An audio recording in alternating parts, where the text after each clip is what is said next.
క్రిష్ రూమ్లోకి వచ్చి చూసేసరికి ఇంకా సత్యకి క్రిష్కి బెడ్ మధ్య ఉన్న గీత అయితే కనిపించదు. ఈ గీత ఏమైంది, నాకే కనిపించట్లేదా అని చెప్పి అటు ఇటు వెతుకుతూ ఉంటాడు. నేల మీద అది కనపడదు. సత్య వచ్చి ఏం వెతుకుతున్నారు అని చెప్పి అడుగుతుంది. అప్పుడు వెంటనే క్రిష్ ఉండి, ఏది ఇక్కడ గీత కట్టాం కదా, మనం గీత గీసాం కదా, కనిపించట్లేదు అనగానే వెంటనే సత్య ఉండి నేనే తీసేసా అని చెప్పి తను ఉంటుంది. అప్పుడు క్రిష్ ఉండి ఇలా అంటాడు, ఏంటి అంటే నా మంచితనం తెలిసిన తర్వాత గీత అవసరం లేదు అనుకున్నావా అని చెప్పేసి అలా క్రిష్ అనగానే, లేదు గీత లేకపోయినా కూడా మనిద్దరం కలిసి బ్రతకొచ్చని నాకు అర్థమైంది.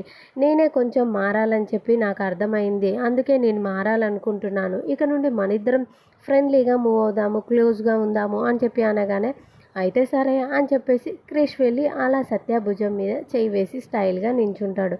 సత్య అలా క్రిష్ వైపు చూస్తూ ఉంటుంది. మరి ఏం జరుగుతుందో నెక్స్ట్ వీడియోస్ చూద్దాం. ఈ వీడియో నచ్చితే ప్లీజ్ డూ సబ్స్క్రైబ్.